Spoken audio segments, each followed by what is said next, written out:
बिस्मिल्लाहिर्रहमानिर्रहीम। आज के प्रोग्राम के साथ मैं हूं नुसुल्लाह मलिक। नाज़रीन, पंजाब की 20 ज़िमनी इलेक्शन की नशस्तों पर मार्का अपने अरूज पर है।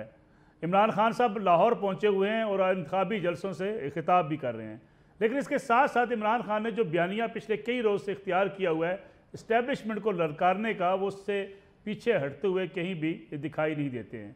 अगरचे उनके बयानात के अंदर बड़े तजादात हैं, लेकिन उसके बावजूद वो एक ही टारगेट किए बैठे हैं और वो इस्टेब्लिशमेंट को ये कह रहे हैं कि इस वक्त की हुकूमत जो है वो अपने एम्पायर को साथ मिलाकर इन इंतखाबात में हिस्सा लेने जा रही है और अभी से उन्होंने इंतखाबात के ऊपर शकूक व शुबहात का इजहार कर दिया है।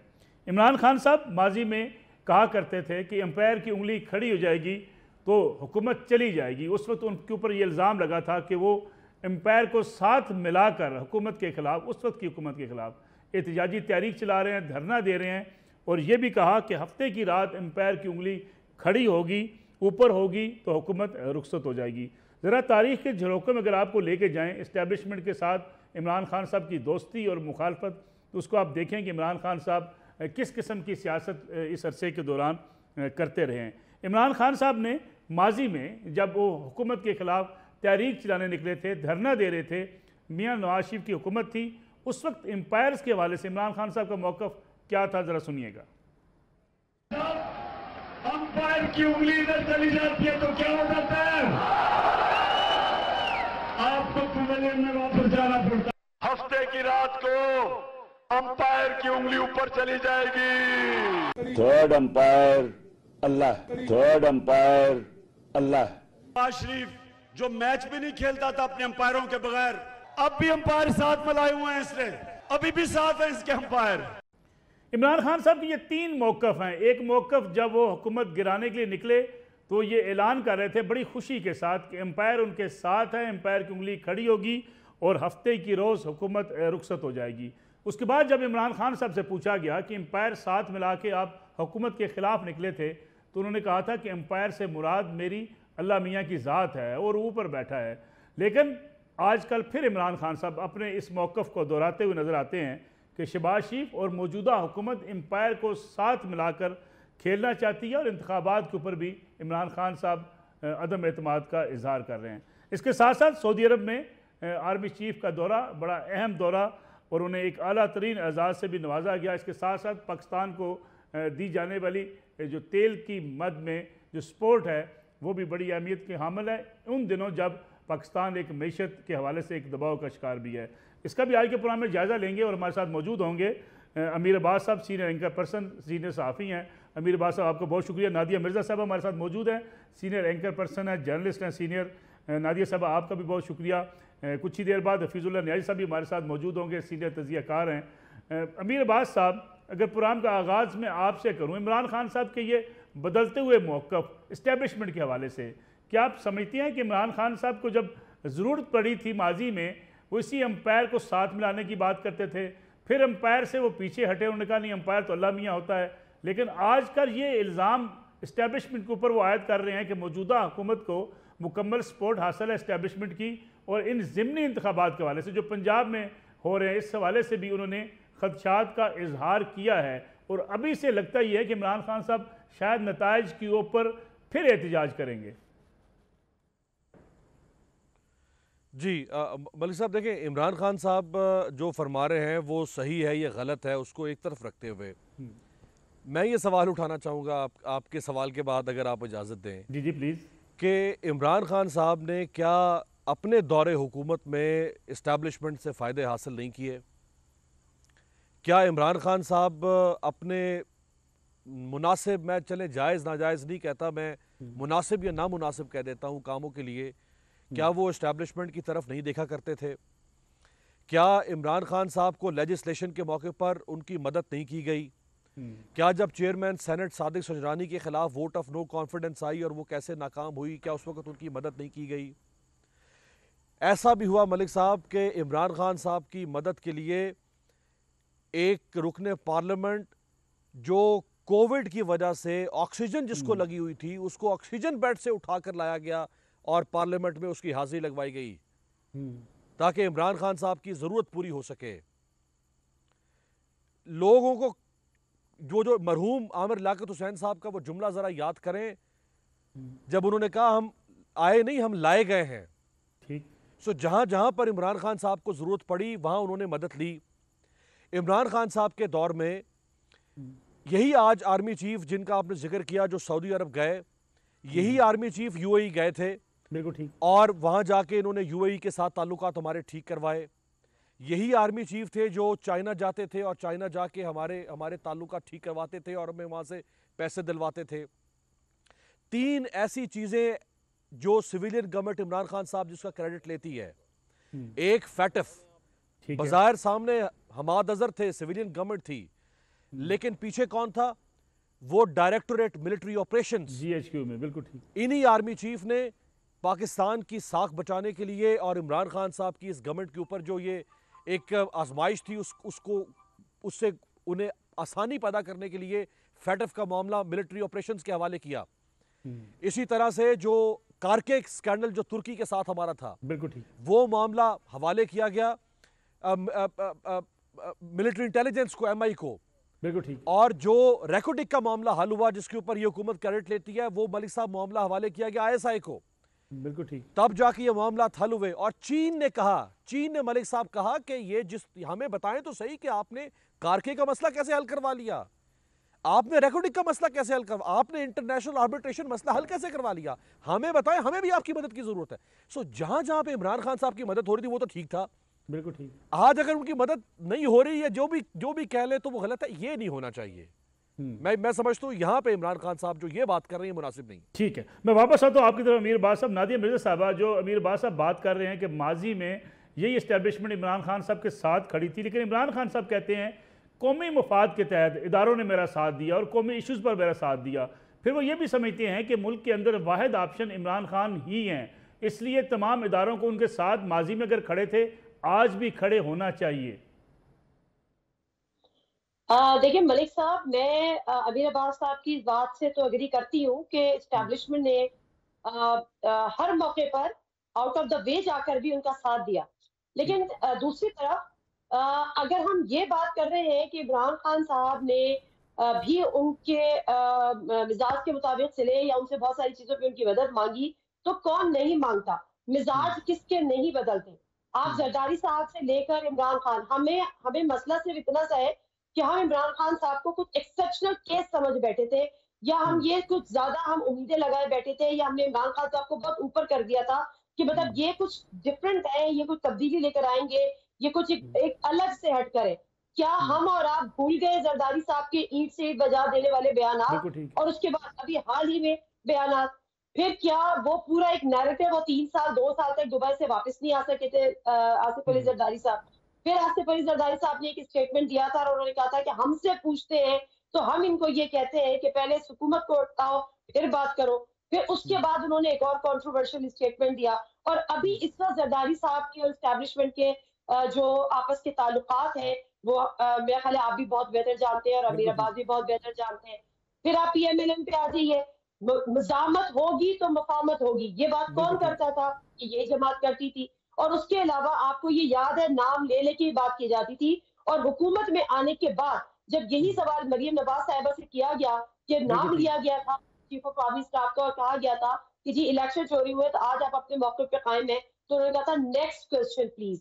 तो मेरा ये ख्याल है कि ये बातें, ये चीजें तमाम सियासतदानों पर और तमाम सियासी जमातों पर उसी तरह से लागू होती है। सियासी जमातें जब उनका साथ दे रही होती हैं तो वो हमारे इदारे होते हैं, उनके खिलाफ कोई भी बात करना इदारों की तजलील होता है, इदारों की तौहीन होता है, इदारों के खिलाफ जो है वो हमले होते हैं। लेकिन जब आप खुद इस पोजीशन में आ जाते हैं तो फिर आप जब वो कर रहे होते हैं तो आप कहते हैं कि हम वोट को इज्जत दे की बात कर रहे हैं, हम जमहूरी रिवायात की बात कर रहे हैं। तो मेरा ख्याल है ये जो हिस्ट्री आपने दोहराई है और जो मंसूब आपने, तो खैर अपने जाहिर सी बात है आपके प्रोग्राम का टॉपिक है, लेकिन ये हिस्ट्री हर सियासतदान के साथ, हर सियासी पार्टी के सरबराह के साथ और हर सियासी पार्टी के साथ मंसूब है और रहेगी। नादिम साहब, लेकिन ये बात तो दुरुस्त है, चले इस्टेब्लिशमेंट मुदाखलत करती रही है, लेकिन हम सियासतदानों को बरीजुमा कैसे करार दे सकते हैं कि हर सियासतदान ये चाहता है इस्टेब्लिशमेंट उसका साथ दे, अगर साथ ना दे तो फिर इस्टेब्लिशमेंट को बुरा भला करार दिया जाए। ये ख्वाहिश हर सियासतदान के यहाँ अगर मौजूद रहेगी तो फिर हम कैसे इस्टेब्लिशमेंट को माइनस कर सकते हैं सियासी मुदाखलत से?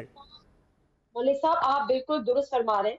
जिस दिन सियासतदान ने ये हकीकी तौर पे सोच लिया, जबानी ये बात नहीं कि मैं नजरियाती हो गया हूं, मैंने नंबर्स ब्लॉक कर दिए, जिस दिन उन्होंने हकीकी तौर पे सोच लिया कि हमने इनके टूल्स नहीं बनना, हमने इनका अलायकार नहीं बनना, हमने इस्तेमाल नहीं होना, उस दिन वो जो कहते हैं ना कि वो उनको अपने मैंडेट को फॉलो करना चाहिए, उनको अपनी बाउंड्रीज को लेके चलना चाहिए, उनको अपने दायरे कार में चलना चाहिए, वो ऑटोमेटिकली अपने दायरे कार में चले जाएंगे। जिस दिन ये तय हो गया कि जी हम में से किसी ने भी इस्तेमाल नहीं होना, लेकिन अनफॉर्चुनेटली ये नहीं होता। मिसाल जमहूरियत में क्या हुआ था, नवाज शरीफ साहब, उसका तो इमरान खान नहीं थे, नवाज शरीफ साहब बेनजीर भुट्टो लंदन में बैठकर उन्होंने वायदा किया था कि किसी डिक्टेटर से बात नहीं करनी। वापस आती है बेनजीर साहबा, वायदा करने के बाद मुशर्रफ साहब से वो नेगोशिएट करती है और फिर एनआरओ होता है। तो मसला ये है कि जब अपनी सर्विसेज आप ऑफर करेंगे तो फिर तो लोग तो हैं उसको अवेल करेंगे। ठीक है नादिया मिर्ज़ा साहब, एक छोटी सी कमर्शियल ब्रेक प्रोग्राम में शामिल करते हैं, वापस आएंगे बात करेंगे। फवाद चौधरी साहब पीटीआई के सीनियर रहनुमा हैं, इस बात का इंदिया दे रहे हैं कि असम्बलियों के अंदर वापस आया जा सकता है अगर इलेक्शन के फ्रेमवर्क की बात हो, आने वाले इंतखाबात की इस्लाहात की बात हो तो हुकूमत के साथ बैठा जा सकता है। क्या हुकूमत और अपोजिशन मिल बैठ कर आइंदा इंतखाबात का लाएमल तय कर सकती हैं? इस पर बात करेंगे ब्रेक के बाद।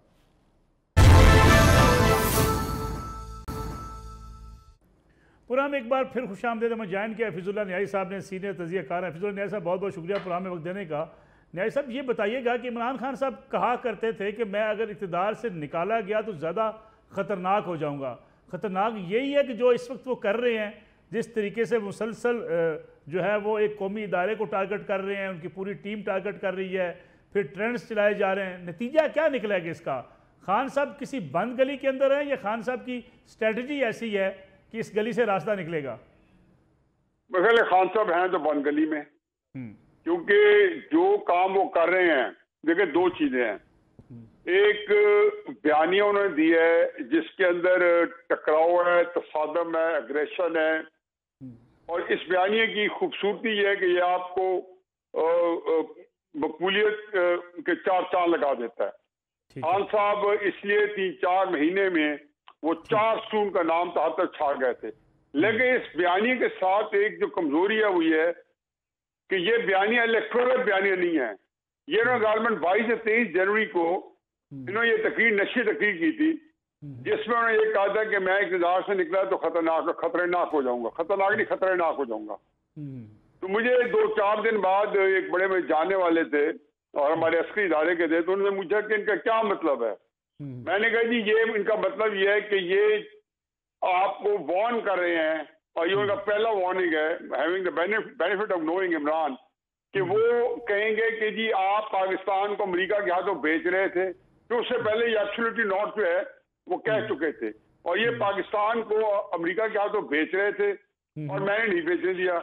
ये अफगानिस्तान को तस्लीम नहीं करना चाहते थे, मैं करना चाहता था। इन्होंने सी-पैक बंद कर। ये वो बयानी है कि तारीख में खान अब्दुल कयूम खान ने 58 में फौज को जब इसके एस्टेब्लिशमेंट को तड़ी लगाई, भुट्टो साहब ने चैलेंज किया, नवाज शरीफ ने 93 में किया, 2018 में किया, इफ्तिखार चौधरी ने किया। तो हर एक के अंदर एक जो तारीख ये कहती है कि उसको रिफतें मिली, वो उसको एक बड़ी एक पिजीराई मिली, पॉपुलैरिटी मिली। तो ये कोई नई बात नहीं थी। इमरान खान साहब को पहले दिन से पता था कि जब उन्हें एस्टेब्लिशमेंट को तड़ी लगाई, उन्होंने उसको चैलेंज किया, तो पब्लिक में उसको पोलिटिकली एस्टेब्लिशमेंट को कोई भी बंदा उसको हेड डाउन लेता है, उसको पब्लिक के अंदर एक खास तरह की ना सिर्फ पिजीराई मिलती है बल्कि पब्लिक के अंदर एक जुनून आता है। फिर इमरान खान के बंदों में तो वैसे भी जुनून ज्यादा होता है। लेकिन बदकिस्मती ये है कि वो बंद गली में है, ये बयानिया उनको कहीं भी नहीं लेके जा सकता था, और जो कुछ उन्होंने 3-4 महीने में किया, उन्हें स्टीम निकालनी थी, उन्हें स्टिंग निकालना था। 25 मई को मेरा ख्याल में वो प्रैक्टिकली उस बयानिया से निकल आए हैं, और अब जो बाद में उन्हें इस महंगाई के ऊपर जुलूस निकाले हैं, या आप नैब के ऊपर आ रहे हैं, या सुप्रीम कोर्ट का सहारा ले रहे हैं, तो अपने पहले बयानी में बदइत्मीदी है। आखिरी बात यह है कि इमरान खान साहब ये कुछ भी कर लें, जो उन्होंने जो कमिट किया है, मेरा अपना ख्याल है कि तारीख यही बताती है, चाहे माजी करीब की या माजी बैद की, कि इस किस्म का बयानिया देने वालों को की माफी नहीं है, और हमारे यहाँ ना वो भूलते हैं और ना माफ करते हैं। नवाज शरीफ साहब को इस सारी आसूदगी के बावजूद उनके लिए गुंजाइश आज भी नहीं है सियासत में, मरियम के लिए भी नहीं है। तो इमरान खान साहब तो खैर बहुत दूर निकल गए थे, वो तो गालियां तक देते रहे इदारों को, और जो सोशल मीडिया कैंपेन चलाई है उसे अल्लामान अल हफीज। ठीक है अमीर अब्बास साहब, क्या जो हफीजुल्लाह न्याज़ी साहब बात कर रहे हैं उसका यही मतलब लिया जाए, क्योंकि फवाद चौधरी साहब भी ये बात अब कहने लगे हैं कि अगर इलेक्शन के फ्रेमवर्क के लिए बात हो तो हम तैयार हैं, असम्बलियों में वापस आ सकते हैं। पीटीआई के अंदर अब इस बात को जो है ज़ेर बहस लाया जा रहा है कि पीटीआई वापस असम्बली में आ जाए, इस हार्श बयानी से वापस आ जाए और पॉलिटिक्स करे असम्बली में बैठकर, क्या मुमकिन है ऐसा? मलिक साहब, जो फरमाया न्याजी साहब ने, मैं उससे इत्तफाक करता हूँ। सिर्फ एक बात, मेरे मोहतरम हैं, मेरे बड़े हैं, बुजुर्ग हैं, सिर्फ एक बात से मैं इख्तलाफ करूँगा एहतराम से, कि जो फ़ौज या इस्टेब्लिशमेंट के ख़िलाफ़ बयानियाँ लेकर आता है उसको फिर इस्टेब्लिशमेंट याद रखती है और फिर वो उसे खसारा उठाना पड़ता है। देखिए, नवाज़ शरीफ के बयानिए में और इमरान खान के बयानिए में शायद कोई फ़र्क ना हो, लेकिन इन दोनों के अंदर ज़रूर फ़र्क है। नवाज़ शरीफ एक तवील अरसे से इस्टेब्लिशमेंट की नज़र में एक नापसंदीदा सियासतदान के तौर पर चले आ रहे हैं। इमरान खान इस्टेब्लिशमेंट के ब्लू वाइट थे। ठीक, इस्टेब्लिशमेंट की नज़र में इमरान खान कभी भी नवाज शरीफ की तरह से नहीं रहे हैं, और आज भी जो कुछ इमरान खान कह रहे हैं, इस्टेब्लिशमेंट पर तनकीद कर रहे हैं, अब तो उन्होंने खुल के कहना शुरू कर दिया ना कि मैंने न्यूट्रल को ये कहा था और मैंने न्यूट्रल को फलाना ढमकाना कहा था। आज भी जो बात वो कर रहे हैं, एक बड़ी तादाद हाजिर फौज की और रिटायर्ड फौज तो आप देख रहे हैं, वो एक्स सर्विसमैन हो, वो वेटरन्स हो, वो ट्विटर हो, वो फेसबुक हो, वो यूट्यूब हो, जहां उनको मौका मिल रहा है, एक वास्ट मेजॉरिटी यानी शायद मोर देन 70-80% जो रिटायर्ड आर्मी है वो भी इमरान खान के हक में बात कर रही है, और जो सर्विंग है वो जारी बात है कर नहीं सकते, लेकिन हमें उनके भी सेंटिमेंट्स का अंदाज़ा हो रहा है कि वहाँ पे भी इमरान खान की एक फॉलोइंग मौजूद है। सो इमरान खान जो कुछ कह रहे हैं उससे ज़रूर कुछ लोग नाराज़ हो सकते हैं। अमीर अब्बास साहब, पिछले कुछ अर्से से जब ये एक तासर बना है कि फौजी इदारे को या आर्मी चीफ को डायरेक्ट जो हिट किया जा रहा है, उससे ये काफ़ी तब्दीली नहीं आई। अब कुछ लोग इस बात पे इमरान खान साहब को भी तनकीद का निशाना बना रहे हैं कि इदारे को टारगेट नहीं करना चाहिए था। इमरान खान साहब वैसे इख्तलाफ की बातें करते रहे। जी, जिस वक्त मलिक साहब मीर जाफ़र और मीर सादिक का इमरान खान साहब ने और मुस्लिम लीग नून ने और पीडीएम ने बहुत स्मार्टली फौरी तौर पर इन दो अल्फाज को हाईजैक किया और उन्होंने ये पहनावा पहना दिया कि इमरान खान दरअसल मीर जाफ़र मीर सादिक जो हैं वो हमारे अस्करी सरबराहों को और हमारी इस्टेब्लिशमेंट को कह रहे हैं, तो उसके ऊपर एक रिजेंटमेंट फौरी तौर पे आई और हाजिर सर्विस हो या रिटायर्ड हो उनके अंदर भी आई। तो उसके बाद देखिए इमरान खान साहब ने मीर जाफ़र और मीर सादिक के अल्फाज गुज़श्ता 3 हफ्ते से नहीं दोहराए। सो वो ये ज़रूर कोशिश कर रहे हैं कि मैं मोहतात चलूँ, लेकिन मैं अपनी तनकीद जो है वो जारी रखूँ। जहाँ तक आपने असम्बलियों में वापसी की बात की, मैं समझता हूँ इमरान खान साहब की ये इंतहाई अहमकाना सियासी मूव है, ये कोई मुदब्बराना नहीं है, इंतहाई अहमकाना सियासी मूव है कि आपने असल मैदान को छोड़ दिया और आप बाहर आ गए। देखिए, कौमी असम्बली का जो प्लेटफॉर्म है वहाँ मौजूद इमरान खान 2014 में नहीं थे, उनको बाद में एहसास निदामत हुआ, वो वापस आए। जब आप एक गलती करके उसका एहसास कर चुके हैं तो आप दोबारा वो गलती क्यों कर रहे हैं? और फिर आपने फेडरल लॉजेस भी अभी तक नहीं छोड़े हैं, आप जो रेजिग्नेशन का प्रोसेस ड्यू प्रोसेस है आप वो ड्यू प्रोसेस भी मुकम्मल नहीं कर रहे हैं। सो ये क्या मजाक कर रहे हैं? आप एक मैच्योर सियासतदान हो गए थे अगर, तो मैच्योरिटी का मुजाहरा करें। ये किस किस्म का तर्ज अमल है कि मैं रूट के चला गया, आंखें मलना शुरू कर दी? भाई आप डट के खड़े हो। आज राजा रियाज की जगह पे अगर इमरान खान खड़ा होता, राजा रियाज की जगह पे अगर आज इमरान खान खड़ा हो तो फिर देखिए कि क्या घन गरज की आवाज आती है ऑपोजिशन की। तो इमरान खान साहब ने अपना भी नुकसान किया, ये डेमोक्रेसी का भी नुकसान है। जिस आखिरी जुमला मलिक साहब, जिस डेमोक्रेसी के अंदर ऑपोजिशन कमजोर हो जाए, ऑपोजिशन नाकाम हो जाए, ऑपोजिशन जो है वो खत्म हो जाए, वो डेमोक्रेसी फाशिज्म में तब्दील हो जाती है। लिहाजा हर डेमोक्रेसी में एक एक्टिव, कंस्ट्रक्टिव, प्रोडक्टिव ऑपोजिशन का होना जरूरी है और वो इमरान खान को करनी चाहिए थी असेंबली में बैठकर। नादिया मिर्ज़ा साहबा, फवाद चौधरी साहब का जो मौक़िफ़ है असेंबली में वापस आने का, इमरान खान साहब की सपोर्ट हासिल होगी या फवाद चौधरी साहब की अपनी राय हो सकती है? क्योंकि बाज़ लोग समझते हैं पीटीआई के अंदर भी कुछ धड़े हैं, कुछ ग्रुप्स हैं कुछ पार्लियामेंट के अंदर बैठना चाहते हैं, कुछ इमरान खान साहब की तरह पार्लियामेंट से बाहर सड़कों पर सियासत करना चाहते हैं? जो मैं बात करने वाली थी वही मलिक साहब आपने बात की कि धड़ेबंदी है। एक वो ग्रुप है जो चाहता है कि वो पार्लियामेंट के अंदर जाए। अच्छा, वो कौन सा ग्रुप है? वो फवाद चौधरी वाला ग्रुप है। फवाद चौधरी वाला ग्रुप ये कि वो जो नजरियाती नहीं है ना, आइडियोलॉजिकली वो पीटीआई नहीं है। मतलब उन्होंने पीटीआई के फाउंडिंग मेंबर्स में से नहीं है। पीटीआई की 26 साल तारीख में उनका साथ नहीं दिया। वो 2018 के इलेक्शन के बाद से उनके साथ आए। तो एक तो वो वाला ग्रुप है, एक वो वाला धड़ा है जो सोचता है कि जी हमने बेसिकली पार्लियामेंट में आने के लिए पीटीआई ज्वाइन की थी। एक वो ग्रुप है जो चाहता है कि हम दोबारा से पार्लियामेंट में आ जाए और वो खान साहब को कन्विंस भी करने की कोशिश करता है। लेकिन दूसरा ग्रुप जो है, जो एक सो कॉल्ड नजरियाती ग्रुप है, सो कॉल्ड इसलिए कह रही हूँ कि जाहिर है उनकी जद्दोजहद है, उनका इमरान खान का एक साथ है। आज से 3 हफ्ते कबल आई गेस मैंने असद कैसर साहब का जब इंटरव्यू किया था, तो वो असद कैसर साहब वो है जो उधर स्पीकर कौमी असेंबली जो रहे और वो 1996 से वो इमरान खान के साथ है इस पूरे में। तो जो इमरान खान साहब के साथ पुराना है वो इमरान खान साहब का को पूरा तौर पे ये सपोर्ट करता है, क्योंकि इमरान खान साहब भी पार्लियामेंट में वापस आना नहीं चाहते। क्योंकि एक तो आपको पता है कि इमरान खान साहब जो है वो थोड़ा सा ईगोइस्टिक ज्यादा है, उनकी अना को ये बहुत जबरदस्त किस्म की चोट लगी है। तो उनके लिए तो ये जब वो ऑपोजिशन लीडर, जब वो लीडर ऑफ द हाउस होने के बावजूद ऑपोजिशन लीडर से हाथ मिलाना पसंद नहीं करते थे, तो वो उसी असेंबली में एक प्राइम मिनिस्टर होते थे। तो अब वो ऑपोजिशन लीडर की सीट पर कैसे बैठ सकते हैं? तो फवाद चौधरी साहब वाली जो बात है, तो असद मैं बात इसमें कर रही थी जो फवाद चौधरी साहब ने कहा है कि अगर एजेंडा में रखे, तो यही बात असद कैसर साहब ने की थी कि अगर उन्होंने एक डायलॉग की शहबाज शरीफ साहब ने बात की है तो वो एक एजेंडा तैयार करें। उस एजेंडा में वो ये मेंशन करें कि हम इंतखाबात की तारीख क्या होगी उस पर भी बात करेंगे, अगले इंतखाबात कब होंगे उस पर भी बात करेंगे, तो फिर हम इनके साथ बैठकर बात करने को तैयार है। तो ये मौक़िफ़ पीपल्स पीटीआई के अंदर है कि अगर आप बुला रहे हैं तो ये शर्त उन्होंने रखी है, इसको उन्होंने कंडीशनल रखा है कि आप इंतखाबात की नई तारीख में बात करें, हम आपके साथ बैठ के बात करते हैं। नाज़िर साहब, असद कैसर साहब और परवेज खटक साहब ये भी इसी सोच के हामिल नहीं है कि हमें पार्लियामेंट के अंदर बैठ जाना चाहिए?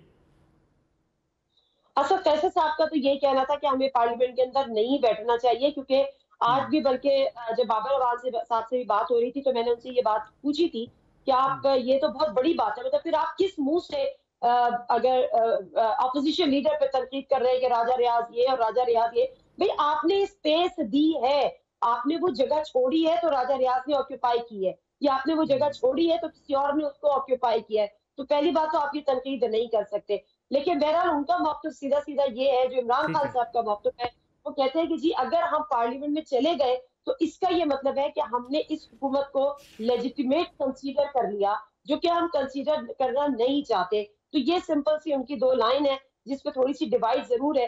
वो चाहते हैं कि पार्लियामेंट के अंदर रहे, लेकिन मेजर डिवाइड नहीं है। नादिर साहब, एक छोटी सी कमर्शियल ब्रेक प्रोग्राम में और शामिल करते हैं, वापस आते हैं। प्रोग्राम में एक बार फिर खुश आमदेद। Army chief general Qamar Javed Bajwa Saudi Arab के दौरे पर हैं, जहां उन्हें आला तरीन एजाज़ king Abdul Aziz medal of excellent class के एजाज़ से नवाजा गया है। साथ ही साथ पाकिस्तान को जो तेल मिलेगा 3 अरब 60 करोड़ डॉलर का, उसकी अदायगी भी मौखर की गई है। बड़ा अहम दौरा है। हफीजुल्लाह न्याई साहब, सऊदी अरब इमदाद करने को तैयार हो गया, आर्मी चीफ खुद पहुँचे, मुलाकात की मोहम्मद बिन सलमान से, और साथ ही साथ हमें एक डेफर्ड पेमेंट पे आयल भी मिल जाएगा। इससे कोई मैशियत को सपोर्ट मिलेगी, और ये दौरा इसको आप कैसा देखते हैं? मैं पहले 2-3 चीज़ें मैं खैर पहले क्लैरिफाई कर लूँ। जी।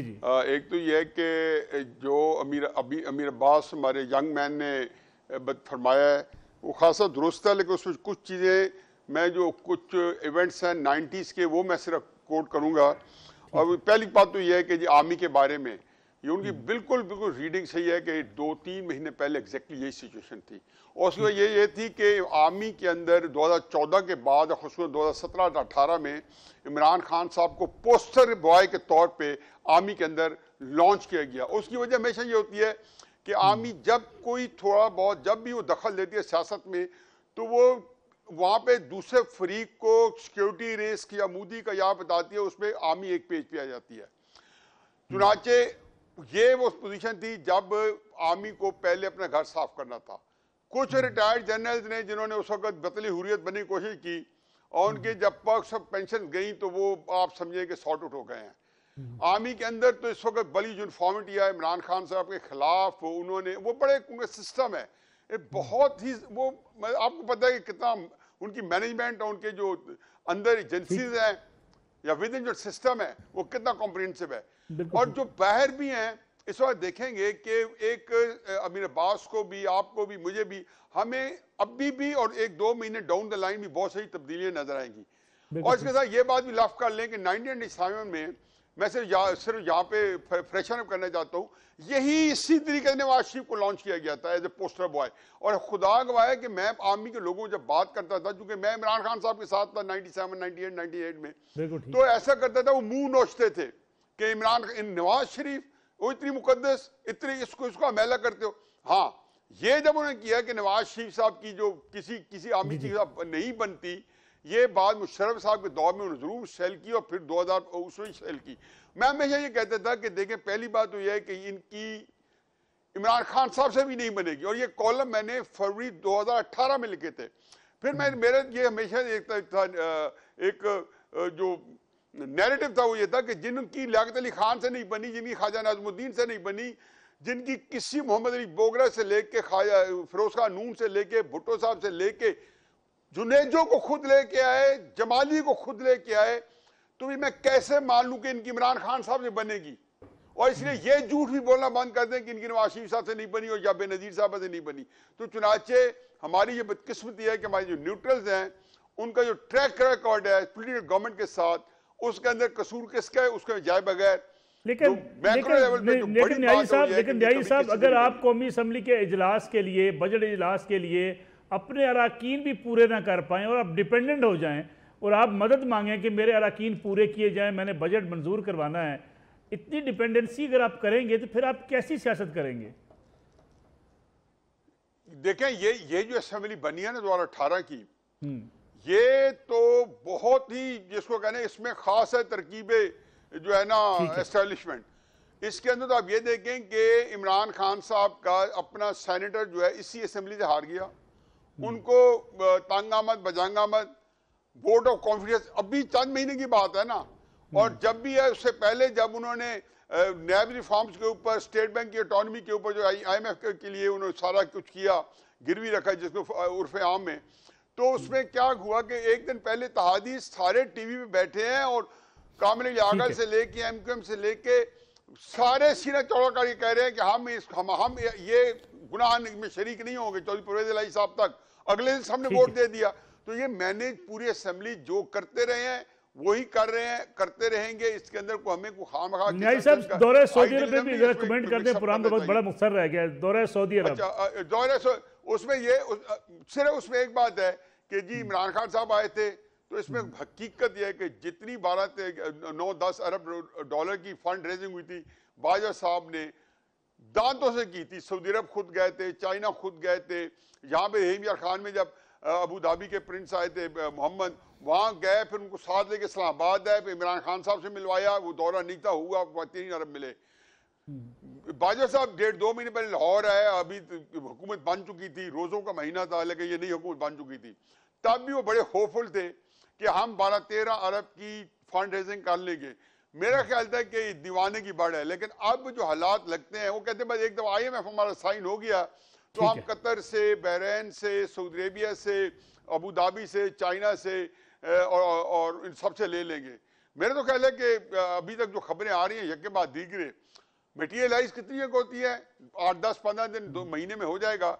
लेकिन ये फंड रेजिंग ये भी बाजवा साहब ने की है, इमरान खान साहब के वक्त भी बाजवा साहब ने की है। Make no mistake.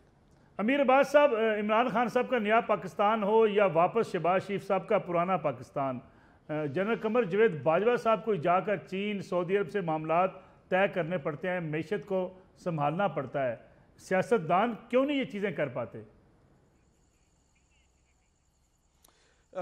एक तो ये जो अवार्ड आर्मी चीफ साहब को मिला है, king Abdul Aziz medal of excellence, ये मलिक साहब माजी में भी मिलता रहा है। हमारे एक एयर चीफ थे सुहेल अमान साहब, 3 साल पहले तक उनको भी मिला। इसके अलावा हमारे नेवल चीफ ज़फ़र महमूद अब्बासी साहब, उनको भी मिला। इसके अलावा और भी कई शख्सियात को मिला है। सो ये एक उनका एक आला अवार्ड है। पाकिस्तान के साथ उनके ताल्लुकात आपके सामने हैं और ख़ास तौर पे मिलिट्री इस्टेब्लिशमेंट के साथ, हमारे सियासतदानों के साथ तो ताल्लुकात में उतार चढ़ाव आता है, लेकिन हमारी मिलिट्री इस्टेब्लिशमेंट के साथ उनके ताल्लुकात, अच्छा आप जो इन्हीं को जाके बार बार क्यों करना पड़ता है? आपको याद होगा जिस वक्त इमरान खान साहब कुआलालंपुर समिट जा रहे थे सऊदी अरब को नाराज़ करते हुए, तो उस वक्त हमारे ताल्लुकात मोहम्मद बिन सलमान से इमरान खान साहब के बिल्कुल मुनक़ता हो गए थे। बिल्कुल ठीक। तो उस वक्त आर्मी चीफ गए सऊदी अरब, यही जनरल बाजवा साहब, और वहाँ जाके इन्होंने मामलात को ठीक किया। इमरान खान साहब ने एक दफ़ा एक स्टेटमेंट दी मोहम्मद बिन सलमान के बारे में, जो कि स्टेटमेंट उन्होंने तुर्की के सदर के साथ एक मुलाकात में दी, और वो स्टेटमेंट मुनासिब नहीं थी, मैं यहाँ दोहरा नहीं सकता उसको। वो स्टेटमेंट सऊदी अरब पहुँच गई और वहाँ से फ़ोन आया, सऊदी अरब से फ़ोन आया हमारे आर्मी चीफ को कि भाई ये क्या बात कर रहे हैं आपके वज़ीर आज़म। तो फिर हमारे आर्मी चीफ, सो ये तो भागम भाग हमारी आर्मी चीफ हर दौर में लगे रहे हैं। बल्कि सऊदी अरब और ईरान के ताल्लुकात आपको याद हो नवाज शरीफ साहब के दौर में जब बड़े ख़राब हुए, तो उस वक्त राहिल शरीफ साहब गए उन ताल्लुकात को ठीक करवाने के लिए। सो ये कोशिशें फिर इमरान खान साहब ने भी कोशिश की। सो हमारी आर्मी का एक रोल रहा है फॉरेन डिप्लोमेसी के अंदर, यूएई में बिलखुसूस, चाइना में और सऊदी अरब के अंदर। ठीक है नादिया मेरे साहबा, इमरान खान साहब तो ये दावेदार थे कि आलमी सतह पर उन्होंने बड़ी बेहतरीन खारजा पॉलिसी इख्तियार की, चीन के वो करीब गए, अमेरिका ट्रंप से मिलकर आए तो वापसी पे बड़े खुश थे, लेकिन उसके साथ साथ मिडिल ईस्ट के अंदर भी इमरान खान साहब दावेदार थे, गाड़ियाँ चलाते रहे, ख़ुद अमीर कतर की, फिर मोहम्मद बिन सलमान शहजादा उनसे मिले। लेकिन अब आस्ता आस्ता ये चीज़ें खुल रही हैं कि चीन भी नाराज़ था, सऊदी अरब नाराज़ था, बहरीन नाराज़ था, कतर नाराज़ था, यूएई नाराज़ था। देखिए, मैं उसी बात को आप सेकंड करूंगी कि बेसिकली हमारे यहाँ क्या हमारे यहाँ मसला ये है कि जितनी भी हमारी पॉलिटिकल गवर्नमेंट्स होती हैं, अब आप मुझे बताएं, या तो वो खुद मुद्दत पूरी नहीं करती या वजीर आजम मुद्दत नहीं पूरी करते। तो हमारे यहाँ जो एक स्टेक होल्डर जिसको तस्लीम किया जाता है दुनिया भर में इंटरनेशनली, अगर आप पाकिस्तान में ये हम कोई भी इंटरनेशनली ये बात करेगा, चाहे वो अमेरिका हो, चाहे वो यूएई हो, चाहे वो चाइना हो, तो वो यही बात करेगा कि जी जो मेन स्टेक होल्डर है पाकिस्तान के वो मिलिट्री स्टैब्लिशमेंट है। इसीलिए जब किसी विजिट्स पर आते हैं तो ऐसा नहीं हो सकता कि ऑल्दो कि हमारे यहाँ डेमोक्रेसी है, लेकिन ऐसा नहीं हो सकता कि किसी भी इलेक्टेड प्राइम मिनिस्टर या पॉलिटिकल इलेक्टेड प्राइम मिनिस्टर से मुलाकात हो और वो किसी के लिए काफी हो। वो दौरे, वो वाकयात, वो मुलाकातें, वो मुज़ाकरात, वो एग्रीमेंट्स, वो मुआहदे सब इनकम्प्लीट होते हैं जब तक वहां से उनकी तौसीफ नहीं की जाती है, या वहां से उनकी श्योरिटी नहीं दी जाती है, या वहां से उनकी इंडोर्समेंट नहीं होती है। तो ये जितने भी प्राइम मिनिस्टर है, ये जितने भी कह रहे हैं कि जी अब वजीर शहबाज शरीफ साहब, ये चीज इमरान खान साहब ने की, और ये जो सारा कुछ उन्होंने किया वो उन्होंने बेसिकली एक सिंबॉलिकली था कि जी देखिए मैं इनके साथ मेरे बड़े अच्छे ताल्लुकात है, आपके फोटो सेशंस होते हैं, आपको इंटरनेशनल मीडिया कवरेज देता है। लेकिन जहां आपकी मिलिट्री स्टैब्लिशमेंट एक कदम पीछे हटती है या आपके साथ खड़ी नहीं होती है, तो ये मुमालिक किसी के भी दोस्त नहीं होते हैं। मैं सिर्फ एक आखिरी बात करूंगी, अकीसुल्लाह नियाज़ी साहब के पास ये एक इंप्रेशन बड़ा स्ट्रॉन्ग है कि जी आपकी स्टैब्लिशमेंट के साथ किसी की नहीं बनी। अच्छा, ब्लू आइड हम कहते हैं कि इमरान खान साहब, कोई शख्सियत ब्लू आइड नहीं होती किसी भी स्टैब्लिशमेंट की, वो उस पर वर्किंग कर रहे होते हैं, उनका वो होमवर्क होता है, उनका वो बेबी होता है, उसको वो लेकर आते हैं, उसको वो प्रेजेंट करते हैं, उससे वो अपने काम कराने, उनको वो स्पेस उनका होता है। उसके अब ज़ाहिर जो पनामा आया, नवाज शरीफ साहब, ये बहुत सारी ऐसी चीजें जिसमें नवाज शरीफ साहब से ताल्लुकात उनके शदीद खराब हो गए। जरदारी साहब को वो आ चुके थे, तो उन्होंने एक नया एक्सपेरिमेंट करना था। बेसिकली वो अगर मदद कर रहे थे, वो इमरान खान की मदद नहीं कर रहे थे, वो अपने एक्सपेरिमेंट की मदद कर रहे थे, वो अपने बेबी की मदद कर रहे थे। तो ये होता है हमारे। ठीक है नादिम साहब, जाते जाते इस पे शॉर्ट कमेंट कर दें। पंजाब की 20 नशिस्तें, एक कमेंट मैं मलिक साहब, जी जी अमीर वास, मैं आता हूँ वापस आपकी तरफ। नादिया मिर्ज़ा साहबा, क्या पंजाब की 20 नशिस्तें, इमरान खान साहब मैदान में आ गए, लाहौर आज उन्होंने जलसे भी कर लिए, किसका पलड़ा भारी रहेगा? बड़ी साफ सी बात है, शाह महमूद कुरैशी साहब बता चुके हैं कि जी कहीं ये तय हो रहा है कि हमें नून लीग को जो इत्तेहादी मिलकर लड़े उनको 18 मिलेगी और हमें 2 मिलेगी। तो शायद 2 से थोड़ी वो बढ़ जाए, लेकिन उन्होंने मेंटली प्रिपेयर करना शुरू कर दिया है। और जब आप ये मेंटली प्रिपेयर करना शुरू कर देते हैं कि हमारे खिलाफ लॉबिंग हो रही है, हमारे खिलाफ साजिश हो रही है, हमारे खिलाफ कुछ विजिबल हैंड्स है, कुछ इनविजिबल हैंड्स है, यानी हम मेंटली तौर पे लोगों को प्रिपेयर कर रहे हैं कि हम आने वाले वक्त में हारेंगे, तो हमने तो बता दिया था, हमने आगाह कर दिया था कि हमारे पीछे ये कुव्वत है जो हमें प्री पोल रिगिंग में इन्वॉल्व है। अमीर अब्बास साहब, आपको क्या लगता है 20 ज़िमनी नशिस्तें पंजाब की बड़ी अहम जो है फैसला कुन ये मार्का है, पंजाब हुकूमत या बच जानी है या जानी है, कौन जीतेगा? एक कमेंट अगर आपकी इजाजत हो तो मैं पहले वाली बात पे कहना चाहूंगा। मैं बड़ी जिम्मेदारी से आपको ये बात बता रहा हूं कि जब मुराद सईद साहब बड़ी इररिस्पॉन्सिबल स्टेटमेंट्स देते थे सी पैक के हवाले से और वो बढ़ बढ़ कर आते थे जी $200 अरब ले आएंगे फलाना ढिमकाना, तो चाइना हमसे नाराज हो गया। जब चाइना हमसे नाराज हुआ तो army chief general Qamar Javed Bajwa साहब चाइना गए, उनकी प्रेसिडेंट शी जिनपिंग से मुलाकात हुई और ये प्रेसिडेंट शी जिनपिंग के दौरे सदारत में पहली बार ऐसा हुआ है, पहली बार कि उन्होंने किसी दूसरे मुल्क के आर्मी चीफ से मुलाकात की हो। वो कभी किसी दूसरे मुल्क के आर्मी चीफ से नहीं मिले। ठीक है, 20 में से मुलाकात कितनी हुई, नशिस्तें जाके मामलात को हल किया गया। ठीक है, 20 में से कितनी देखिए जो बयानिया इमरान खान साहब का है वो बयानिया पंजाब की, देखिए अगर बयानिया इमरान खान साहब का जिस तरह लोगों ने बाय किया पंजाब में, अगर उस बयानिया को देखा जाए तो मुझे लगता है कि वो 10 से ज्यादा सीटें उनको लेनी चाहिए, जिस तरह उन्होंने पंजाब में अपने उस बयानिया को आज से कुछ अरसे पहले तक बेचा। ठीक है, अब जो हालात दूसरे हैं उसके बाद कुछ नहीं कह सकते। न्याई साहब, आपको क्या लगता है ये 20 नशिस्तें कौन जीतेगा, क्या रेशो रहेगी?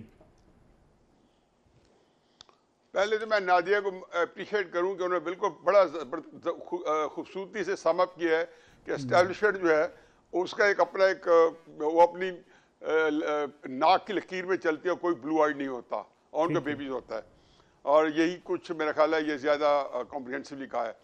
देखिए जी, पहली बात तो यह है कि आज कहना मलिक साहब बिल्कुल ये मुश्किल है, क्योंकि इस वक्त कैंपेन सिर्फ इमरान चला रहा है। इमरान खान ये कैंपेन पिछले 3-4 महीने से चला रहा है और कराची से लेकर चित्राल तक के लिए इलेक्शन के लिए चला रहा है। ये उसी इलेक्शन कैंपेन है, इलेक्शन मांग रहा है। उसके अंदर 20 सीट्स भी आ गई हैं, लेकिन जैसे ही इसका मुकाबले का कैंपेन शुरू होगी, जो चंद दिनों में शायद मरीम नवाज जब को वो लॉन्च करे, वो जाए, तो उस वक्त जब कम बैक सिचुएशन होती है असेस करते हैं।